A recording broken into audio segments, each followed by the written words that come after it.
Buenos días a todos, iniciamos nuestro estudio. Hoy es viernes 22 de febrero del 2019. Estamos en el estudio de la mañana, de las 8:30 de la mañana, hora de la Ciudad de México. Estamos estudiando el libro de Bamidbar, que es En el desierto, y ya estamos empezando hoy una nueva parashá. La parashá que vamos a ver el día de hoy es la parashá de Bealotja. La parashá de Bealotja, el nombre Bealotja significa cuando enciendas, pero tiene varias connotaciones y lo vamos a ver a lo largo de este estudio.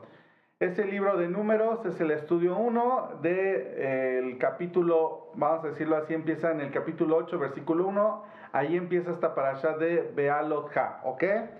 Y como siempre, antes de iniciar, hacemos la invitación para que te conectes en vivo a este estudio. Nos va a dar mucho gusto oírte participar.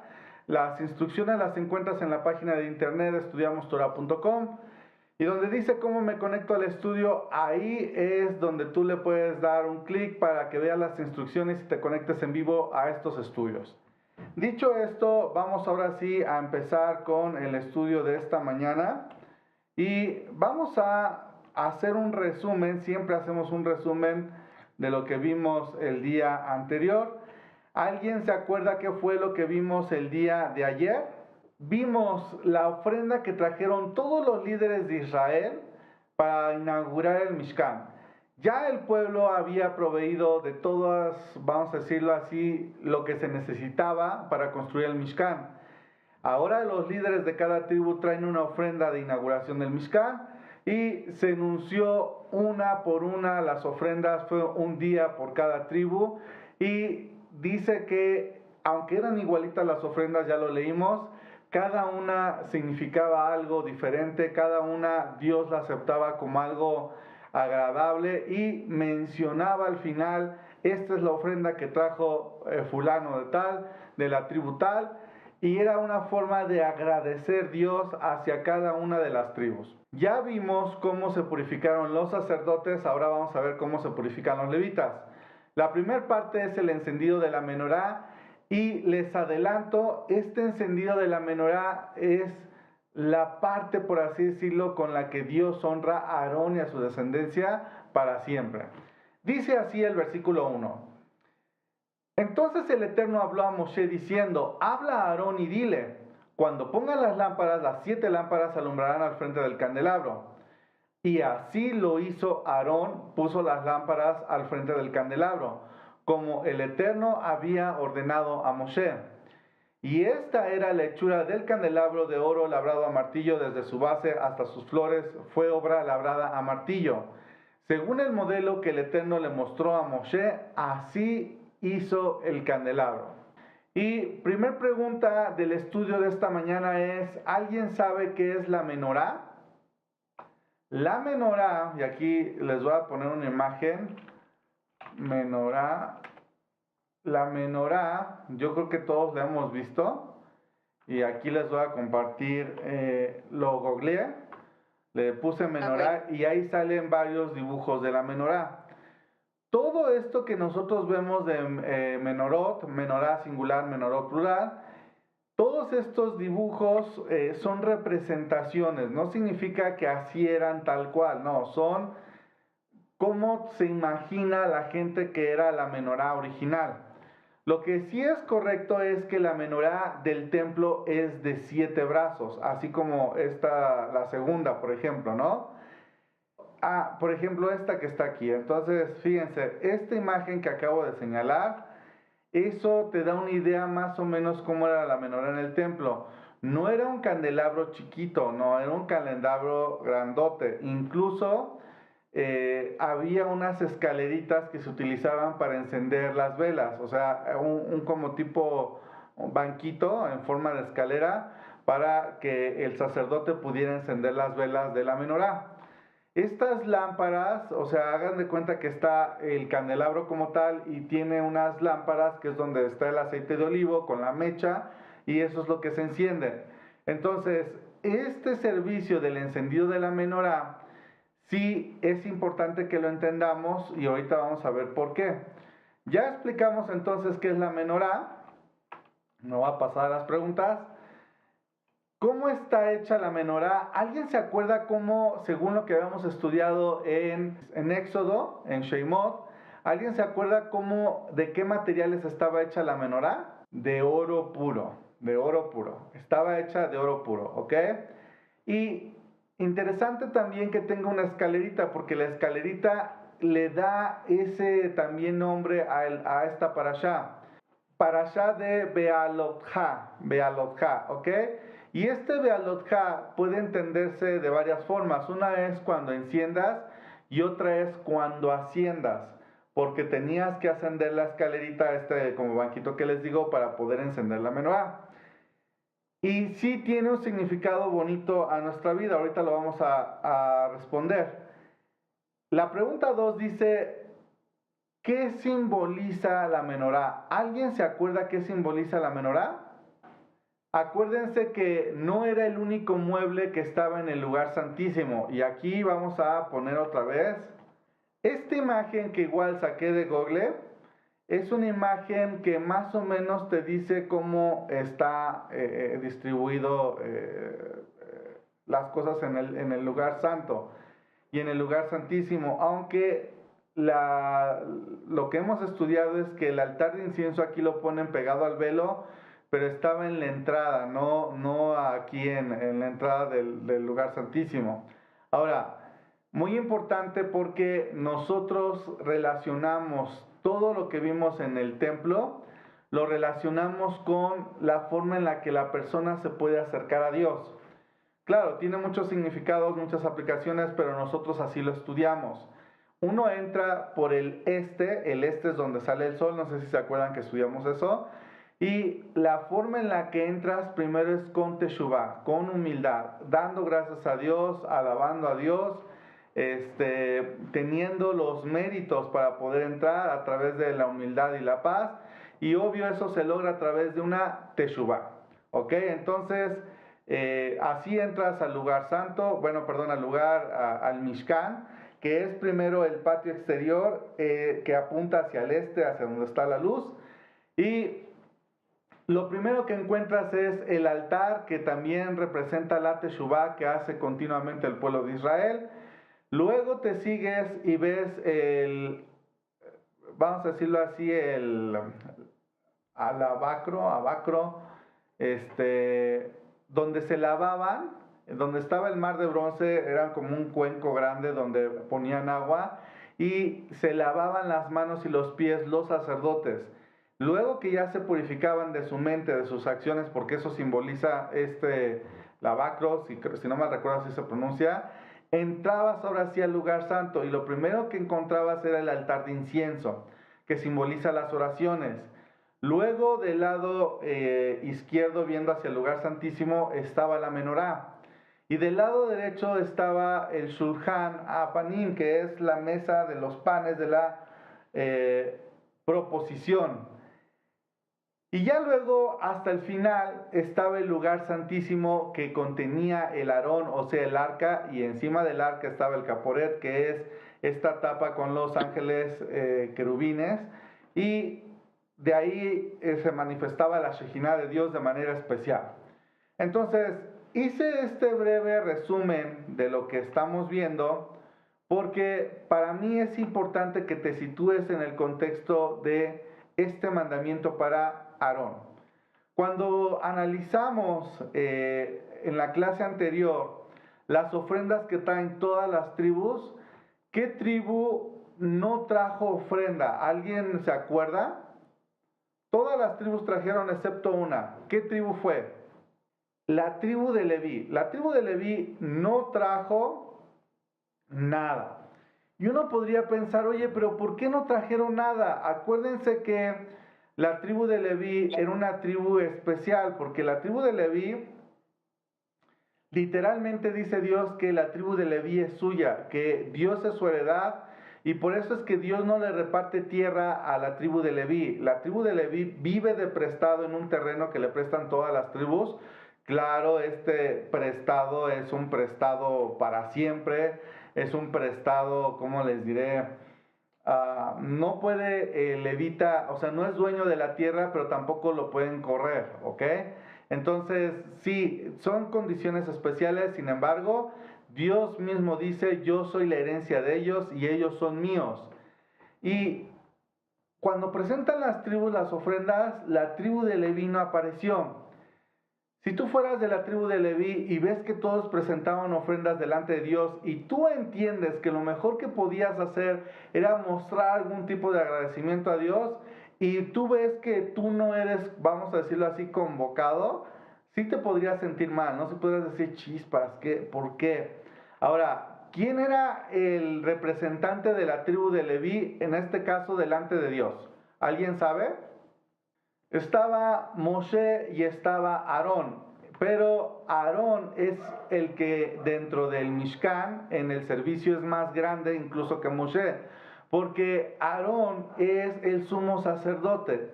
Entonces, ¿qué le dice Dios a Aarón? Lo vamos a leer otra vez aquí en el versículo 2. Dice, habla a Aarón y dile, cuando ponga las lámparas, las 7 lámparas alumbrarán al frente del candelabro.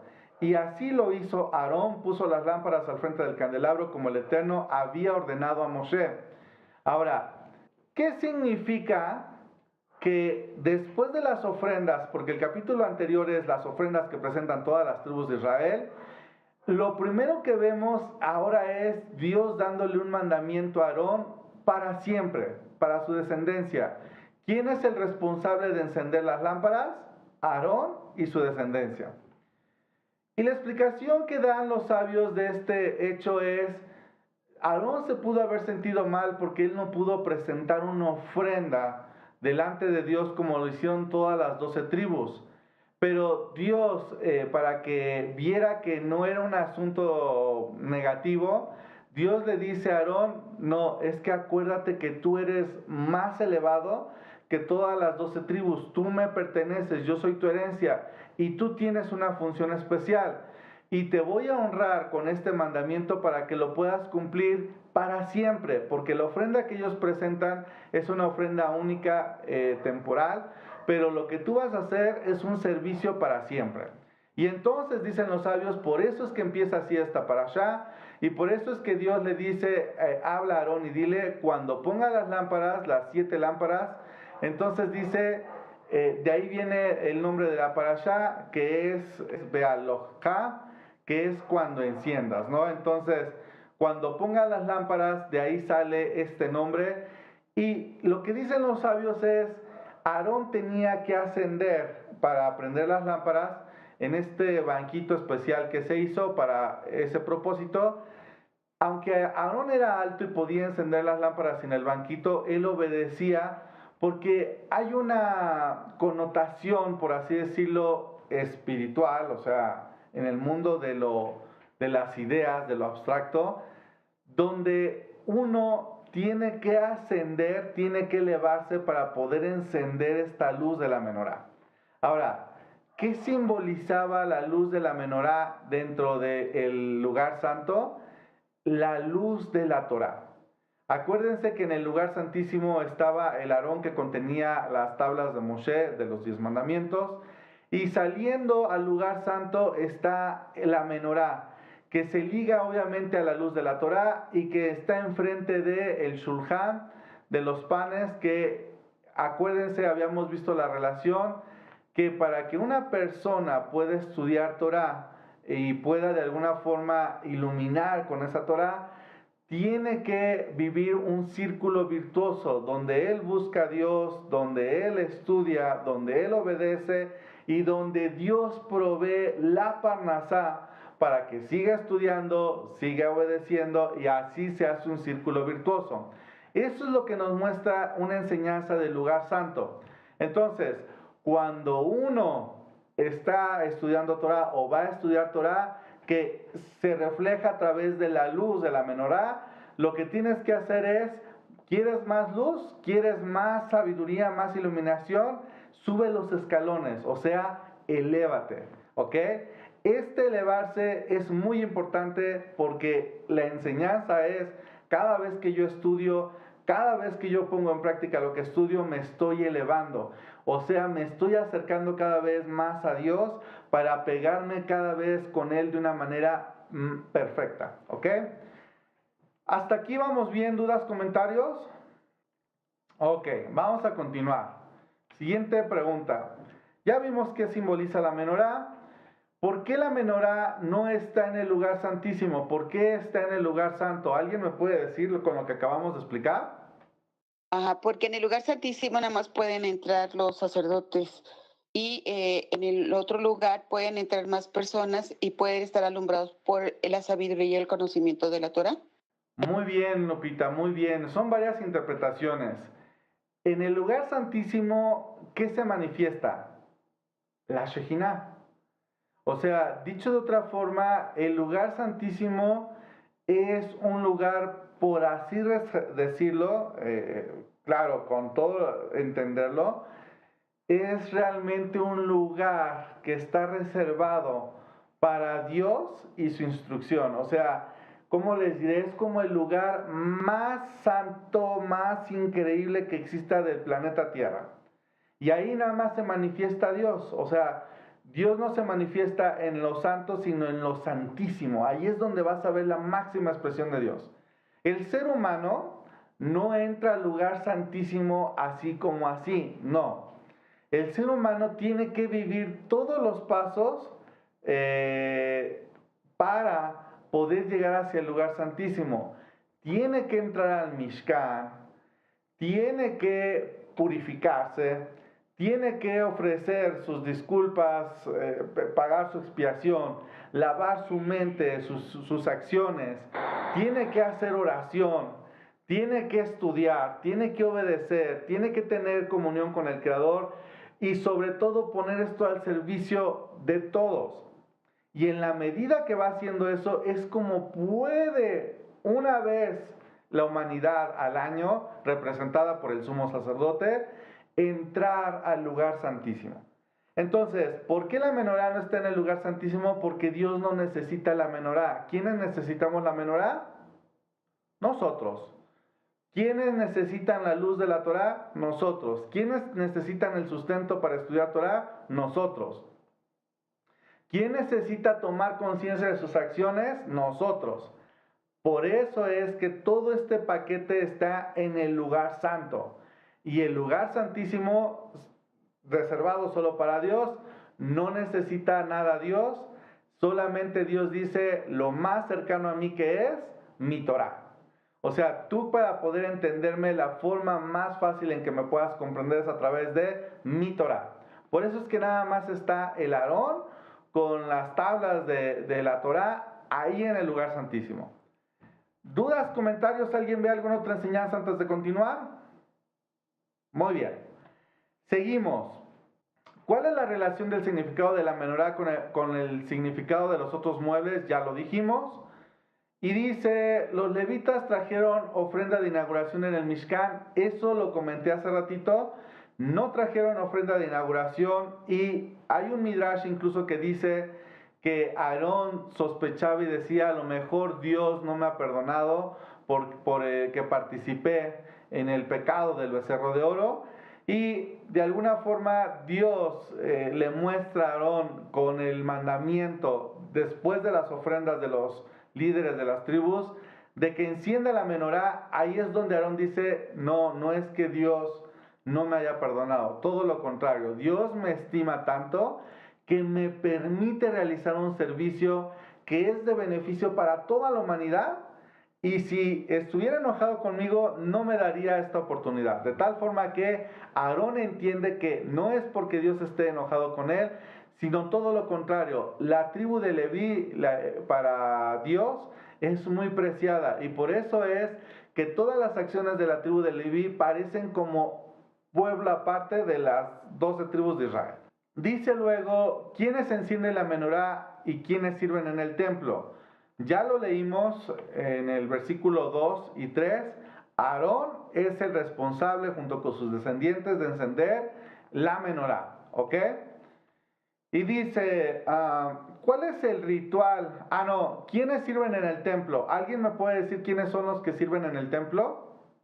Dos, Coanim y Levim, sacerdotes y levitas. Y ya habíamos estudiado unas clases anteriores que el sacerdote desciende de Aarón y los levitas descienden de Moshe, y que aunque todos son de la tribu de Leví, son varias casas las que forman la tribu de Leví. Y una de esas casas es la casa de Aarón, y otra de esas casas es la casa de Moshe, y otra de esas casas es la casa de Miriam. Pero los que fueron escogidos para servir en el templo es Aarón y Moshe. De tal forma que los que encienden la menorá son Aarón y sus descendientes, pero los que sirven en el templo son los descendientes de Aarón y los de Moshe, o sea, los Kohanim y los Levim. Ahora, ¿por qué es importante esto? Vamos a continuar con nuestro estudio de la Torá. Dice el versículo 5. De nuevo el Eterno habló a Moshe diciendo, toma de entre los hijos de Israel a los levitas y purifícalos. Así harás con ellos para su purificación. Acuérdense que ya habíamos visto la purificación de los sacerdotes, ahora estamos viendo la purificación de los levitas. ¿Cómo se van a purificar? Rociarás sobre ellos agua purificadora y que ellos hagan pasar una navaja sobre todo su cuerpo, laven sus ropas y quedarán purificados. Tomarán entonces un novillo con su ofrenda de cereal, una ofrenda minjá, flor de harina mezclada con aceite, y tú tomarás otro novillo como ofrenda por el pecado. Y harás que se acerquen los levitas delante de la tienda de reunión, reunirás también a toda la congregación de los hijos de Israel, y presentarás a los levitas delante del Eterno, y los hijos de Israel pondrán su mano sobre los levitas. Muy importante esto, ahorita lo vamos a estudiar. Versículo 11. Entonces Aarón presentará a los levitas delante del Eterno como ofrenda mecida de los hijos de Israel para que ellos puedan cumplir el ministerio del Eterno. Los levitas pondrán sus manos sobre la cabeza de los novillos y entonces ofrecerán uno como ofrenda por el pecado y el otro como holocausto al Eterno para hacer expiación por los levitas. Harás que los levitas estén de pie delante de Aarón y delante de sus hijos para presentarlos como ofrenda mecida al Eterno. Así separarás a los levitas de entre los hijos de Israel, y los levitas serán míos. Y después de eso los levitas podrán entrar para ministrar a la tienda de reunión. Tú los purificarás y los presentarás como ofrenda mecida, porque son enteramente dedicados a mí de entre los hijos de Israel. Los he tomado para mí en lugar de todo primer fruto de la matriz, o sea, los primogénitos de todos los hijos de Israel. Porque míos son todos los primogénitos de entre los hijos de Israel, tanto de hombres como de animales. El día en que herí a todo primogénito en la tierra de Egipto, lo santifiqué para mí. Versículo 18. Pero he tomado a los levitas en lugar de los primogénitos de entre los hijos de Israel, y he dado a los levitas como un don a Aarón y a sus hijos de entre los hijos de Israel, para cumplir el ministerio de los hijos de Israel en la tienda de reunión, y para hacer expiación en favor de los hijos de Israel, para que no haya plaga entre los hijos de Israel al acercarse al santuario. Así hicieron los levitas, Moshe, Aarón y toda la congregación de los hijos de Israel, conforme a todo lo que el Eterno había mandado a Moshe acerca de los levitas, así hicieron con ellos los hijos de Israel. Los levitas se purificaron a sí mismos de pecados y lavaron sus ropas, y Aarón los presentó como ofrenda mecida delante del Eterno. También Aarón hizo expiación por ellos para purificarlos.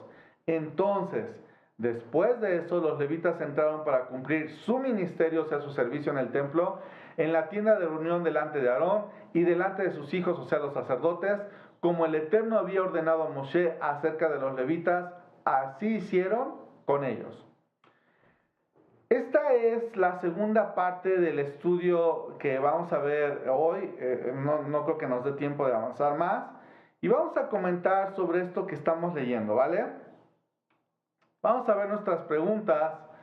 Y la siguiente pregunta es, pregunta 8, ¿cuál es el ritual de purificación de los levitas? Ya lo leímos, pero lo vamos a analizar paso por paso.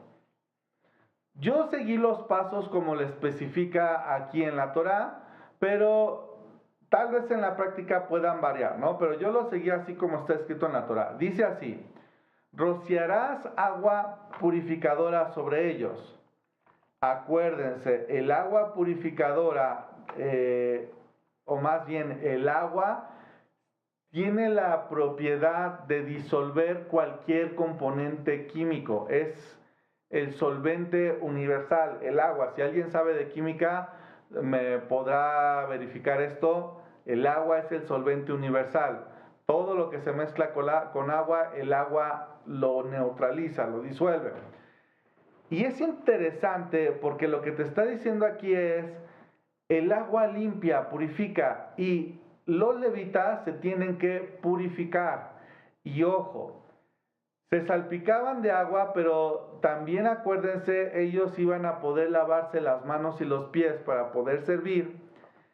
Y este lavado de manos de pies tiene que ver con la limpieza de nuestros pensamientos y la limpieza de nuestras acciones. Las dos cosas. Esa sería la aplicación práctica para nosotros. ¿Tú quieres servir a Dios?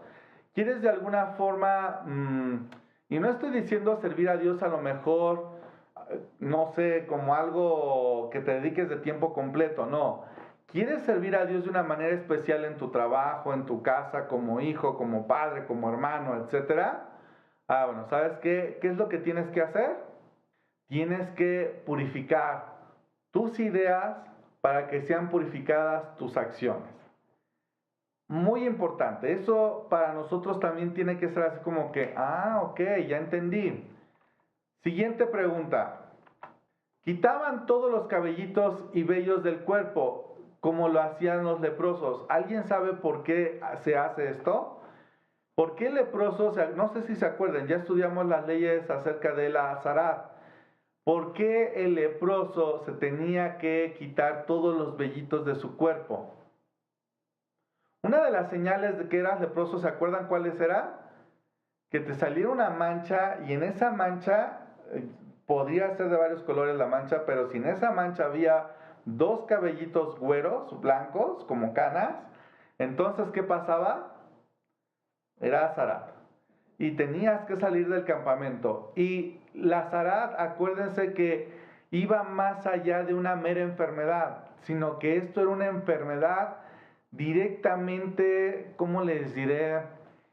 Espiritual. No me gusta utilizar mucho ese término, pero lo voy a traducir. Una enfermedad del alma, una enfermedad donde después de que recibías varias llamadas de atención de parte de Dios, donde Él te reprendía, donde Él te decía, a ver hijo, haz esto, haz el otro, vuélvete a tus malos caminos, y tú no entendías, entonces te mandaba señales de Zarat.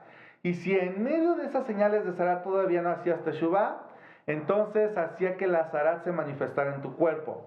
O sea, dicho de otra forma, la Zarat, igual que muchas enfermedades, pero en específico esta Zarat, es consecuencia de tus malas acciones y es una corrección divina, ¿no? Para ti, para que puedas hacer Teshuvah, porque todas las enfermedades buscan que el ser humano haga Teshuvah, ¿ok? Se vuelva a Dios. Y entonces dice, bueno, ¿sabes qué? Como un leproso, ellos también tenían que quitar todos sus vellitos, todos. Era una señal de purificación, porque cuando el leproso ya por fin era sanado, entonces se buscaba que no tuviera vellitos y ya luego se rasuraba todo. Entonces, sí, muy interesante, ¿no? Es así como un grado de purificación extremo, ¿ok? Claro, iban a servir en el templo. Nosotros tal vez que nos vamos a servir en el templo, no hay templo ahorita de todas maneras, y no podríamos porque solamente los descendientes de Aarón y de Moshe pueden servir en el templo, pero la enseñanza es, en la medida que quieras servir a Dios, tienes que purificarte cada vez más. Y sigue diciendo, ¿cuál es el ritual? Siguiente, el C, lavaban sus ropas, como los que estaban impuros. Yo no sé si ustedes se acuerdan cuando estudiamos las leyes de la impureza, ¿cómo es que si alguien toca un cadáver, entonces se tiene que lavar él? Se tiene que lavar con agua, sumergir en un río, sumergir en el mar, y entonces sí, se purifica. Pero si sus ropas también tocaron, por ejemplo, este animal muerto, entonces también hay que lavar las ropas, aparte de lavarse uno. Y vuelvo a insistir, lavar su mente, lavar sus acciones. Presenta una ofrenda minjá de cereal y un buey como ofrenda hatat. La ofrenda hatat, acuérdense que es una ofrenda que se presenta por dos razones. Una es si transgrediste un mandamiento expresado en negativo, presentas una ofrenda hatat, o también presentas una ofrenda, no, la ofrenda hatat, si no mal recuerdo, nada más es por la transgresión, ¿ok? Por el pecado que cometiste. Y de alguna forma ellos están asegurando que si cometieron alguna transgresión, ellos se purifican a través de esta ofrenda. Luego dice que los hijos de Israel ponen sus manos sobre los levitas. Yo no sé, ¿alguno de ustedes recuerda dónde se señala la imposición de manos? ¿Algún otro versículo que hable donde una persona tiene que poner sus manos sobre algo? En las leyes de los Corbanot. Cuando estudiamos nosotros el tema de las ofrendas, donde cuando presentabas tu ofrenda hatat, tú ponías las manos sobre el animalito y hacías confesión por tus errores, y de alguna forma decías, bueno, este animalito está tomando mi lugar, ¿no? Y el lugar de las consecuencias de mis acciones. Entonces era como si tú le pasaras la culpa al animalito, ¿no? Bueno, pues ¿sabes qué? Dice que el pueblo de Israel puso sus manos sobre los levitas, de tal forma que era también una forma de expresar, el levita es la ofrenda, el levita es lo que hace expiación por nosotros. Ahora, yo quiero que ustedes recuerden que los levitas son de Dios, porque Dios los escogió, pero también porque ellos representan el servicio que iban a hacer los primogénitos y que después del pecado del becerro de oro ya no lo pudieron hacer, y los levitas adquirieron el lugar de ellos por no participar dentro de este error. Y sigue diciendo las preguntas, dice: después de que el pueblo de Israel ponía las manos sobre los levitas, dice que Aarón los mecía como se mece la ofrenda. Yo no sé si ustedes recuerdan, pero las ofrendas, algunas ofrendas se mecían hacia los 4 puntos cardinales. Así Aarón cargó a cada levita y entonces ofrecía esa ofrenda mecida, que era el levita mismo. El levita era una ofrenda viva, por así decirlo, y entonces se mecía delante del Eterno, ¿no? Interesante, ¿no? Porque el milagro que Dios tuvo que hacer para que Aarón pudiera cargar a todos los levitas, ¿no? Y sigue diciendo, se hacía 2 ofrendas, y dice, los levitas presentaban 2 ofrendas, y cuando ellos presentaban su ofrenda hatat, ponían la mano sobre el buey, y entonces dice, lograban expiación por sus errores. Pero también el sacerdote presentaba una ofrenda adicional, y dice que era una ofrenda también hatat, pero también una ofrenda olá. La ofrenda olá tiene como fin lograr expiación si transgrediste un mandamiento expresado en positivo. Pero otra acepción de la ofrenda olá es que también se puede presentar, aunque no hayas transgredido un mandamiento positivo, para expresarle a Dios como que quieres estar bien con Él, hacer las paces, otra vez como borrón y cuenta nueva, ¿no? Entonces, estas 2 ofrendas eran necesarias para que de verdad estuvieran completamente santificados los levitas, que ellos adquirieran el mismo estatus que una ofrenda, así como las que se traían, porque iban a servir para Dios. Y de alguna forma se tenía que lograr, como les diré, ya con estos corbanot, esta máxima purificación que podía tener la persona. Luego, ¿qué sucedía? Dice, había una ceremonia, vamos a decirlo así, donde se inauguraba el servicio de los levitas. Entonces estaban por un lado los sacerdotes, enfrente estaban los levitas, y el pueblo también estaba presente. Y entonces se hacía ¿cómo les diré?, acto solemne de darles ya el mandato para que puedan servir en el templo. Acababa la ceremonia y ya podían entrar al templo con todas las reglas que ello conlleva, purificarse y todo eso, lavarse, y ya podían servir en el templo. Ahora, todo este proceso que acabamos de leer, yo quiero que ustedes vean que no nada más está para los levitas, también casi todo este proceso es igualito para nosotros. Si hubiera templo y si de alguna forma tú cometiste un error, tenías que hacer teshuvá y tenías que traer tu corbán. Pero ahora lo que nos presenta el texto es, oye, ¿sabes qué?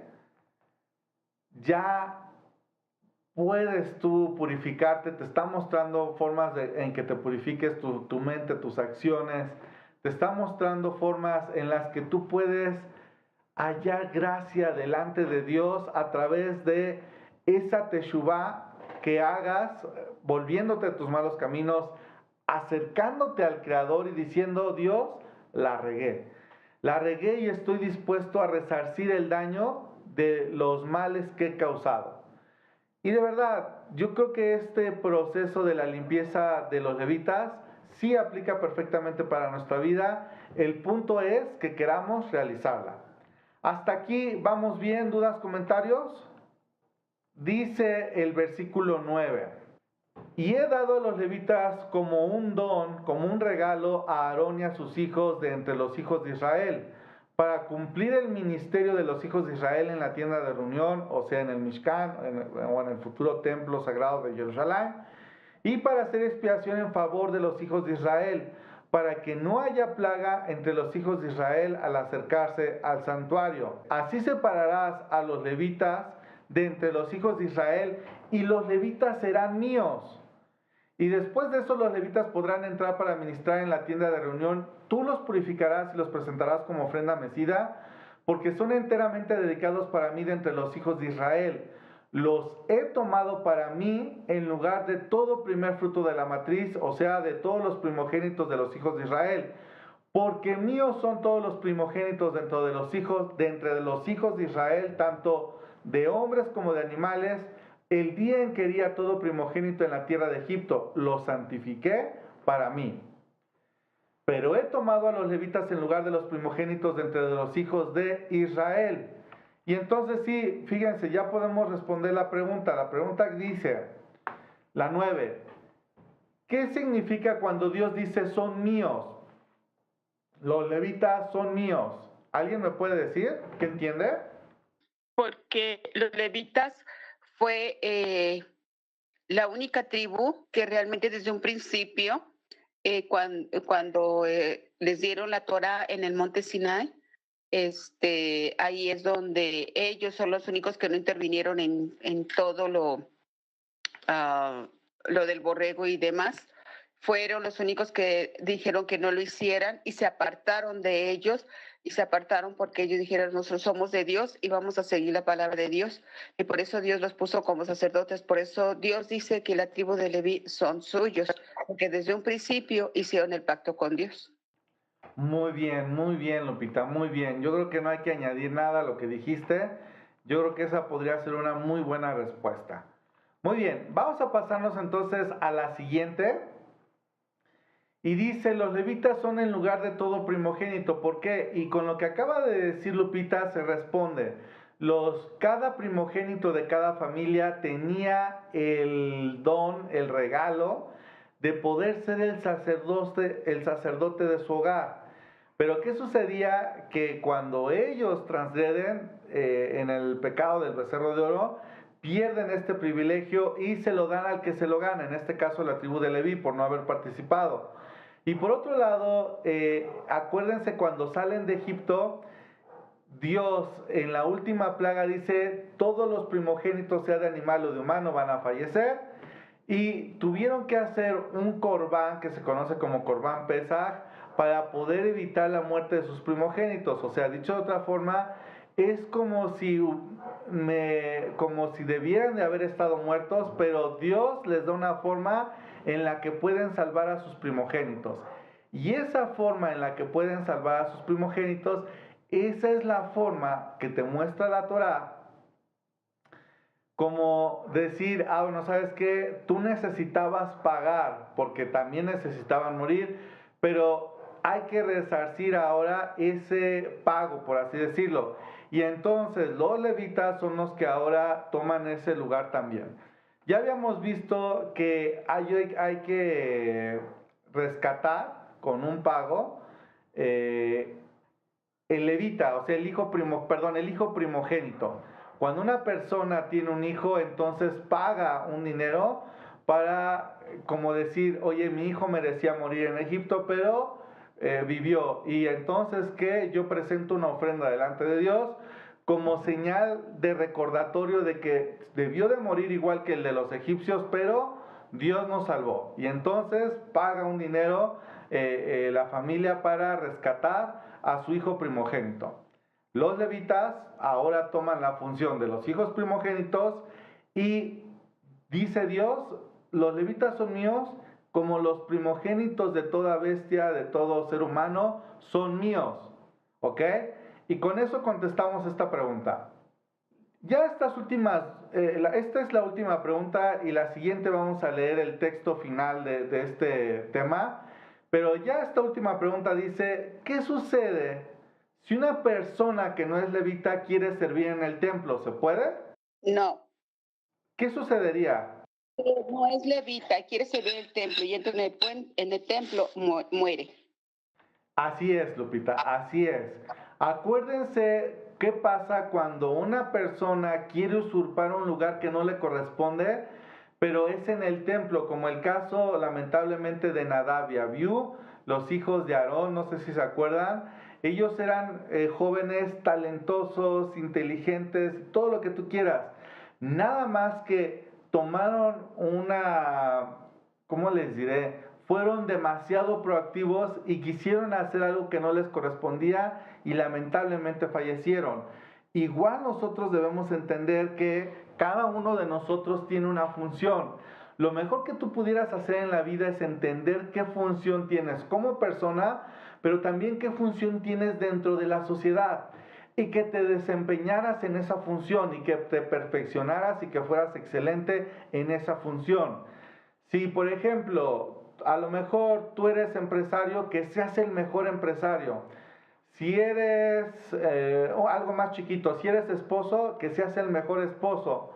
Algo más leve, si eres empleado, que seas el más empleado, el mejor empleado.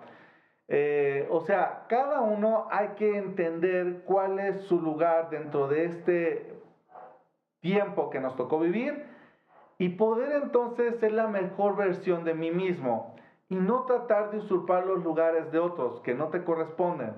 Claro, si lo hacías en el templo, te morías, ¿ok? Ahora, vamos a acabar el estudio de esta mañana con la lectura de números 8, 21 y 22, que es como acaba la iniciación de los levitas. Y vamos a ver cómo termina. Dice, los levitas se purificaron a sí mismos de pecados y lavaron sus ropas. Y Aarón los presentó como ofrenda mecida delante del Eterno. También Aarón hizo expiación por ellos para purificarlos. Entonces, después de eso, los levitas entraron para cumplir su ministerio en la tienda de reunión delante de Aarón y delante de sus hijos, como el Eterno había ordenado a Moshe acerca de los levitas, así hicieron con ellos. Y voy a hacer aquí una pausa para hacer el cierre de esta clase. Estos últimos dos versículos son el resumen de todo lo que leímos hoy, con respecto al servicio, a la inauguración del servicio de los levitas. Ya no viene a detalle, sino que ya nada más engloba las ideas y dice la primera idea, versículo 21. Los levitas se purificaron a sí mismos. ¿De qué? De cualquier error en su mente, de cualquier error en sus acciones, se purifican. Ya hicieron teshuvá. Eso aplica a nuestra vida. Lavaron sus ropas, o sea, no nada más se purificaban por dentro, sino también por fuera. Y Aarón, o sea, el sumo sacerdote, los presentó como una ofrenda mecida delante del Eterno.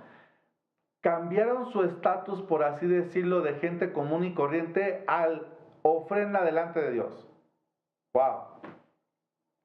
También Aarón hizo expiación por ellos, o sea, Si ya ellos se purificaron, también tenía que haber una purificación adicional, pero esta era realizada por Aarón. Y con esto ahora sí quedaban súper limpios y era una ofrenda perfecta delante de Dios.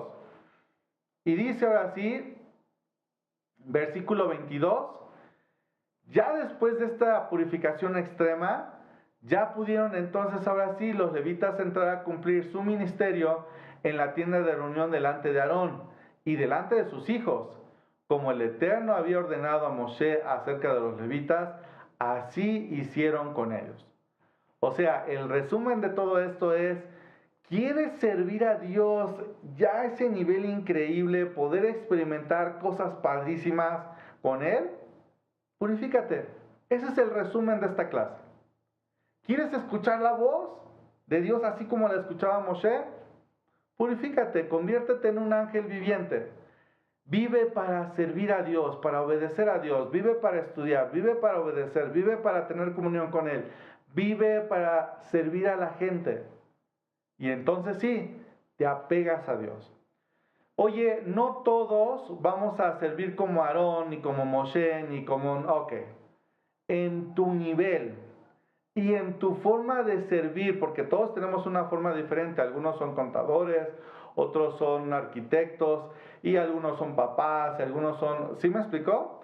Cada uno en su ámbito donde se desarrolla, sé esa ofrenda. Purifícate, santifícate para que hagas mejor tu trabajo, para que brindes un mejor servicio, para que la gente reconozca a través de tu servicio, de tu trabajo, que de verdad tú eres especial y que a través de ese trabajo también estás diciéndole a Dios, yo te estoy sirviendo aquí, haciendo que la gente dé gloria a Dios de tan buen trabajo que estoy haciendo, como padre, como hijo, como esposa, como amigo, como todo. Hasta aquí, ¿dudas, comentarios? Vamos a cerrar aquí el estudio de esta mañana y vamos a cerrar como siempre haciendo la invitación de que si te gustó este video, lo compartas, porque es muy importante. O sea, si tú ya te beneficiaste y fue un beneficio para ti, compártelo. Además, así acercas a más personas bajo las alas de la Shekhinah, que todos queremos conocer a Dios, todos queremos vivir una vida bonita, una vida llena de bendiciones, de paz, de alegría. Bueno, ¿sabes qué? Parte de lograr eso es estudiar, aprender y aplicarlo. Entonces, comparte la información, dale like al video, suscríbete al canal. Y de nuestra parte nos despedimos por hoy. Shabbat Shalom. Hoy es fin de semana, no estudiamos en la noche, nos oímos hasta el lunes. Cuídense todos, los queremos. Bonito día y bonito fin de semana.